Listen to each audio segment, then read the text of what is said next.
F1 teams. Some win loads, some win nothing, and some can barely finish a race. So today we're ranking 8 of the worst teams in F1 history. Who were they? What went wrong? Did they survive? My name is Jake, I've been watching F1 for 11 years, and the first team reminded me of Mario Kart. You know how every Mario Kart game has that one character that looks cool but is absolutely garbage to drive? Yeah, well, that was basically life F1 team. It's 1990. A new decade brings big dreams, high hopes, and a new F1 team that had about as much pace as your nan's mobility scooter. The life only made 2 laps yet again. It was started by a guy called Ernesto Vita. Now, Vita's team originally started in Formula 1 as an engine supplier with something pretty wild. An engine called the W12. Sounds futuristic, right? Like some spaceship tech, like something made by Bugatti. But it wasn't. Turns out it was not only slower than dial-up internet, it wasn't actually a W12. It was basically a V8 with an inline 4 on top.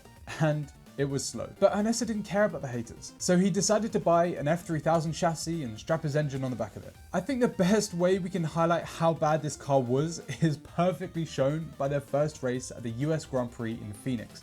And already in pre-qualifying on Friday, life had a disaster. In that season, their driver, Gary Brabham, son of that Jack Brabham, posted a time of 2 minutes 7.147, nearly 30 seconds slower than Claudio Lange ahead of him, while pole sitter Gerhard Berger's time was nearly 40 seconds faster.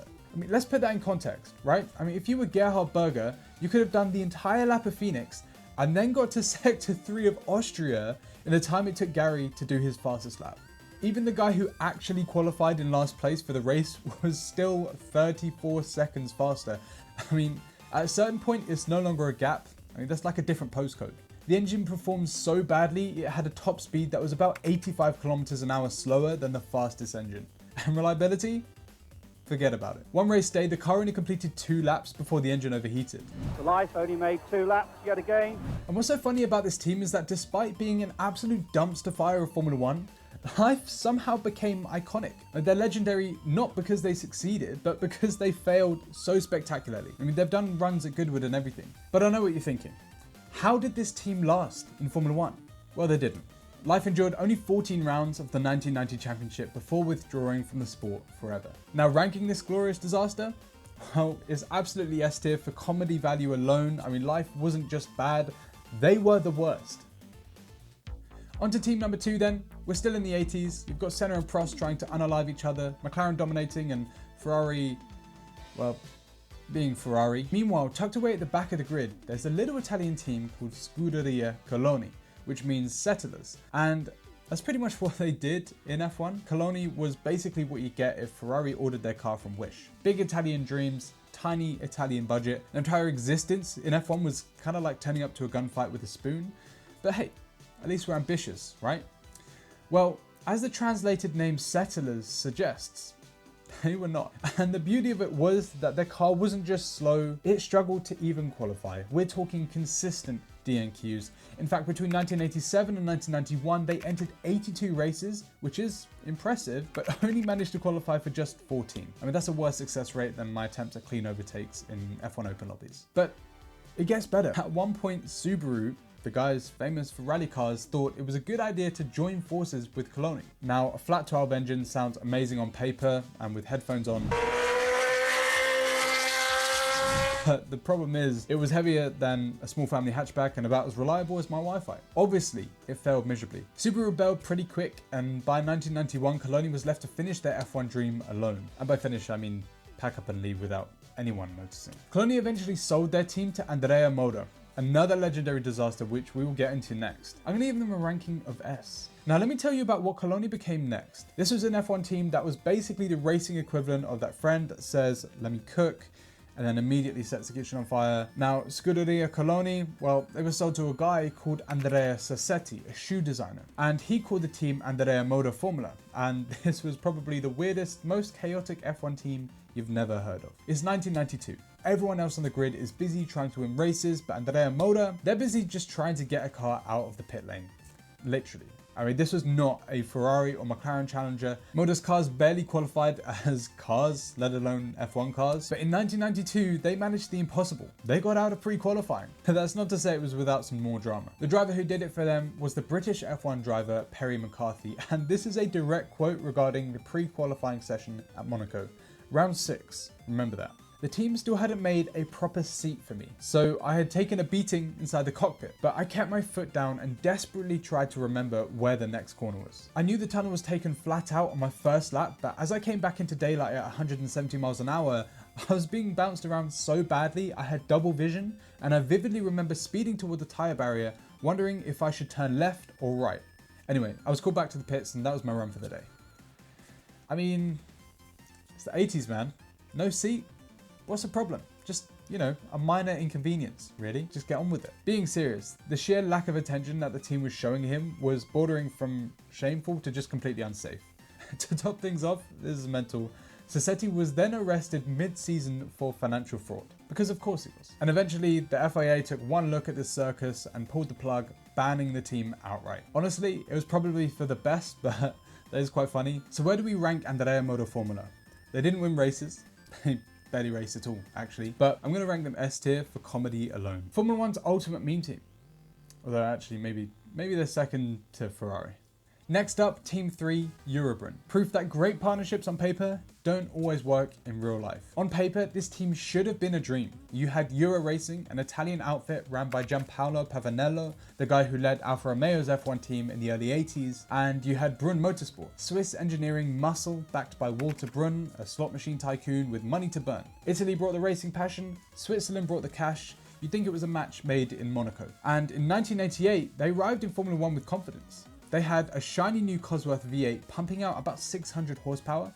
Not bad at all for a new team. Big dreams, fresh paint, and 2 drivers ready to make a splash. This looked like it could be the start of something exciting. But here's where the story takes a turn. The dream team turned out to be more like a school group project where nobody talks to each other and the PowerPoint isn't finished until 5 minutes before class. The Italian base and Swiss headquarters were miles apart, literally and figuratively. Communication was patchy, preparation was worse, and half the time, they were lucky if the cars even ran at all. That first year, Stefano Modena somehow dragged the car to 11th at the Hungarian Grand Prix, a small miracle and still their best result ever. But his teammate Oscar Larari picked up the nickname Mobile Chicane for being, let's say, more of a moving obstacle than a racing driver. By 1989, the shine had worn off. They slimmed down to one car, swapped in a Judd engine and tried to start fresh. The result? They failed to qualify for every single race. All of them. You could have replaced the ER189 with a shopping trolley and had the same record. Just want to throw that out there. Then came 1990. Euro Racing pulled out, leaving Walter Brun to run the show alone. The new ER189B was basically the old car with the lipstick on it, but somehow Roberto Moreno squeezed out 2 race starts and even qualified ahead of Nigel Mansell once. His teammate Claudio Lange, he never qualified, not even once, and holds the record for the most failed attempts in F1 history. That's a record you don't want to brag about at parties. But by the end of the season, with no money, no results, and no reason to keep showing up, EuroBrun withdrew 2 races early. Their grand partnership, the one that was supposed to combine passion and power, had fizzled into 3 years of sweet nothing. And yet, for all the disaster, you can't help but admire them. And they stayed on the grid as long as they could, turned up even when they knew the car wouldn't make it, and held on just because they loved racing.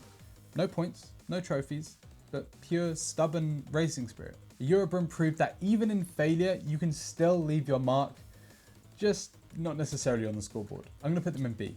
If you want to start a Formula One team, you need a few things: smarts, courage, and some luck. But most of all, you need a lot of money. Now, in the last 20 years, almost every new team that raced more than once had a manufacturer's help. Haas had Ferrari, Stewart had Ford, and Toyota had Toyota. Ignoring 3 small teams from 2010, the last new team without big backing was Forti. New F1 rules meant Forti couldn't just buy a chassis from Lola or Dallara like they used to in Junior Series. They actually had to make one. So they hired Sergio Rinland, an Argentine engineer who'd worked with Brabham, Williams, and Fondmetal. Guido Forti bought Fondmetal's assets hoping for a reliable, upgradable car. The catch? Their brand new 1995 car was basically a 1992 design in new clothes. Driver lineup? Easy. Pedro Diniz's dad bankrolled the team, so Pedro got a seat before the paint was dry. This guy walked so Lance Stroll could run, by the way, and you should look into him. For the second seat, Guido wanted Pedro Lamy and his $2 million sponsorship. But Diniz wanted another Brazilian for marketing, so Roberto Moreno got the call. A man who'd drive anything in F1. He'd already survived Coloni and Andrea Moda, so Forti probably felt like a spa day. The Diniz deal also brought Ford Cosworth V8s, paid for by Ford's Brazilian network. When pre-season testing came around, Forti actually showed up. which already made them more organised than some rivals. But Denise was 4 seconds slower than the next worst car. So much for midfield dreams. The FG01 looked outdated, had aerodynamics like a pencil, and wait for it, the only manual H-pattern gearbox on the grid. The last in F1 history. In other words, while the rest of the field were flicking paddles like fighter pilots, Forti were, in the immortal words of Fast and Furious, granny shifting, not double clutching like you should. Forti was a bit of a weird team. I mean, they had more cash than their backmarker rivals, but not much else. But then things got worse. Much worse. The new 107% rule was introduced for 96. Bad news for a team that hadn't qualified inside it all year. They chipped away at the car, even thinking about a semi-auto gearbox, but it stayed old school, manual H pattern and all. By year's end, they'd occasionally beaten Pacific and even finished just 2 laps down at Spa. Just 2. Their big moment came at Adelaide, and Denise in 7th. 1 spot from the points. The plan was to build for 96 with Denise's money, but Denise had other plans. He left for Ligier, taking the money with him, so suddenly that light at the end of the tunnel, it was just another train. Forti's story in 95 to 96 showed how hard it was for a small private team to survive in F1. They did better than some past failures. In terms of ranking though, these guys can go in B tier. Staying in the 80s, as I said before, Formula 1 is booming. McLaren's crushing everyone, Ferrari's still Ferraring, and Ayrton Senna's busy making people question physics every Sunday. So naturally, some French guys running a small racing team think, well, how hard could this Formula 1 thing really be? Enter, I'm gonna butcher this name, Automobile Gonfaronnaise Sportif. AGS started life building Formula 2 cars in a sleepy village called Gonfaron. And they figured since F2 cars had 4 wheels and F1 cars also had 4 wheels, they were basically the same thing. I mean, logic checks out. But in F1, optimism is usually the quickest path to disappointment. I mean, just look at us Ferrari fans. Can't be disappointed if you always have been there, right? AGS learned this the hard way when their first car, the JH21C, turned out to be slow. Painfully slow. We're talking stuck behind a nan doing 10 in the 30 zone slow. But surprisingly, there was a glimmer of hope. At the 1987 Australian Grand Prix, Roberto Moreno dragged the car from 25th on the grid to finish 6th. That's a point. An actual F1 point. And if movies taught me anything, it's that one underdog moment means you're destined for glory, right? Well, not exactly. AGS continued to race for 5 seasons. They qualified for about half the races they entered and ran out of money multiple times, and even tried selling drives like supermarket coupons. I mean, honestly, drivers came and went like Netflix shows. Capelli, Dalmas, Tarquini, Winkelhock, what a name. Even Stefan Johansson popped in for a few races. He was a stopgap before Senna joined McLaren in the 80s. But it wasn't just drivers being changed. Chassis codes kept growing too. JH23, JH24, 25, 27, but pace still slower than a shopping trolley. Eventually reality set in. No money was coming in, no points were being scored, so naturally AGS folded in 1991. I kind of respect them because even though AGS wasn't exactly successful, they represent exactly why we love F1. A mix of passion, optimism, and complete disregard for common sense. Sounds like Ferrari, to be honest. I'm gonna rank them in B tier. Formula 1 had some wild teams. And then there was Osella. Now you probably haven't heard of them, and honestly, that might be for the best. Osella wasn't exactly swimming in cash. Think less champagne and caviar and more sparkling water and spam. Born from Enzo Osella's hill climb and sports car racing success, the team jumped into F1 in 1980. From my research, it appears as though Enzo maybe didn't fully grasp the phrase budget management. And what did I just say about hope in F1? It doesn't last long? Well, I don't think Osella got to enjoy hope at all. From day one, Osella was underfunded, underpowered, and outmatched. They started off running Cosworth DF V8s, then moved to Alfa Romeo V12s that sounded great.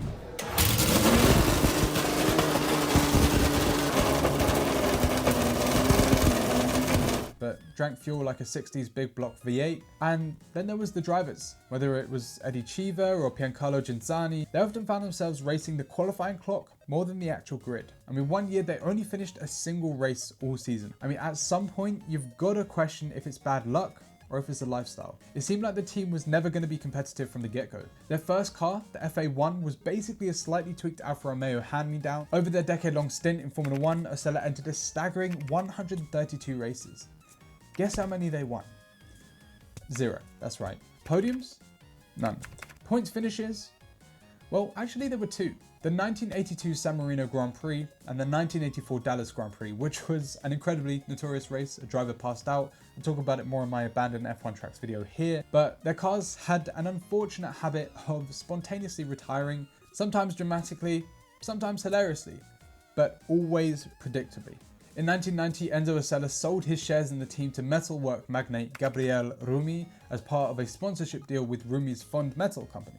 By the end of the year, Rumi took over the remainder of the team and renamed it Fun Metal. But despite being a disaster, Osella somehow lasted an entire decade in the ruthless circus of Formula One. And honestly, you've got to respect that. So I'm going to rank them A.